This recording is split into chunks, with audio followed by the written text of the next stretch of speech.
Welcome to flavours of நெல்லை. இன்றைக்கி என்னோடய கிச்சனில் இட்லிக்கு தொட்டுக்கிறதுக்கு சூப்பரான ஒரு சைட் டிஷ் தாங்க பார்க்க போகிறோம். யூஸ்வலாக நம்ம இட்லினாலே சாம்பார் சட்னி அந்த மாதிரி தான் செய்வோம். ஒரே மாதிரி செய்யாமல் கொஞ்சம் டிஃப்ரெண்ட்டாக இந்த மாதிரியும் செஞ்சு பாருங்கள். ஹெவியாக மசாலா எதுவும் சேர்க்காமல் மைல்டான காரத்தோட ரொம்ப அட்டகாசமாக இருக்குங்க. நான் இன்றைக்கி செஞ்சு கட்ட போகிறது கும்பகோணம் கடப்பா. வாங்க அதை எப்படி செய்கிறதுன்னு பார்க்கலாம். 100 கிராம் பாசிப்பருப்பு எடுத்திருக்கேன். இதை 2-3 தடவை நல்லா தண்ணி ஊற்றி கழுவி எடுத்ததுக்கப்புறமா இதை ஒரு குக்கரில் சேர்த்துக்கலாங்க. பருப்பு நல்லா குழைய வேகணும், அதனால் 1.5 டம்ளர் தண்ணி இதில் சேர்த்துக்கிறேன். இது கூடவே 4 உருளைக்கிழங்கை கட் பண்ணி சேர்த்துருக்கேன். கொஞ்சம் மீடியம் சைஸ் உருளைக்கிழங்கு தான் நான் எடுத்திருக்கேன். உருளைக்கிழங்கை நல்லா கழுவிட்டு சேர்த்துக்கோங்க. உருளைக்கிழங்கை இந்த மாதிரி பெருசாக கட் பண்ணிக்கோங்க.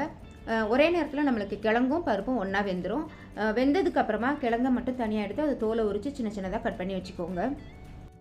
அரைமுறி தேங்காயை நல்லா துருவி எடுத்து வச்சுருக்கேங்க. இது கிட்டத்தட்ட 1 கப் அளவுக்கு இருந்தது. இது ஒரு மிக்சி ஜாரில் சேர்த்துக்கலாம். இது கூடவே 2 டேபிள் ஸ்பூன் பொரிக்கடலை, அதாவது பொட்டுக்கடலை. காரத்துக்காக பச்சை மிளகாய் மட்டும்தான் சேர்க்கணும், அதனால் இதில் 3 சேர்த்துருக்கேன். நீங்கள் காரத்துக்கு தகுந்த மாதிரி சேர்த்துக்கோங்க. கூடவே 1 டீஸ்பூன் சோம்பு, 1/2 டீஸ்பூன் கசகசா சேர்த்துட்டு இதை தண்ணி ஊற்றி நல்லா மையாக அரைச்சி எடுத்துக்கலாங்க. இது கூடவே 4 பூண்டு பல்லும் சேர்த்து அரைச்சிக்கோங்க. நான் ஃபஸ்ட்டே சேர்க்கறதுக்கு மறந்துட்டேன். இப்போ ஸ்டவ்வில் ஒரு கடாய் வச்சுருக்கேன். இதில் 1 டேபிள் ஸ்பூன் எண்ணெய் சேர்த்துக்கலாங்க. எண்ணெய் காஞ்சதும் அதில் ஒரு பிரிஞ்சி இலையை நல்லா பிச்சு போட்டுக்கிறேன். பெருசாக இருக்கிறதுனால பிச்சு போட்டுக்கிறேன்.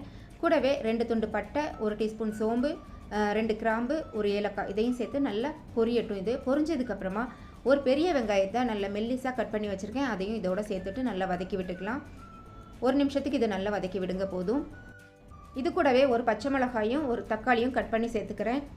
இந்த பச்சை மிளகாய் காரம் அதிகம் இருக்குங்கிறதுனால நான் மொத்தத்தில் 4 சேர்த்துருக்கேன். நீங்கள் உங்களோட காரத்துக்கு தகுந்த மாதிரி கூட குறைய சேர்த்துக்கோங்க. இப்போது அரைச்சி வச்சுருக்கிற தேங்காய் விழுதை இதோட சேர்த்துக்கலாம்.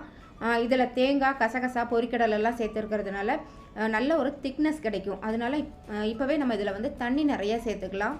இதில் 2 டம்ளர் அளவுக்கு நான் தண்ணி சேர்க்க போகிறேங்க. இதில் நம்ம வேக வச்ச உருளைக்கிழங்கு, பருப்பெல்லாம் கூட சேர்க்குறோம். அதனால் தாராளமாக 2லேருந்து 2.5 டம்ளர் அளவுக்கு தண்ணி சேர்க்கலாம். இதில் 1/2 டீஸ்பூன் மஞ்சள் தூள், 1.5 டீஸ்பூன் உப்பு சேர்த்து இதை நல்லா கலந்து விட்டுக்கலாம். உப்பு உங்களோட டேஸ்ட்டுக்கு தகுந்த மாதிரி கூட குறைய சேர்த்துக்கோங்க. இப்போ இதை நல்லா கலந்து விட்டுட்டு இதை மூடி போட்டு ஒரு 5 நிமிஷம் நல்லா கொதிக்க விடலாம்.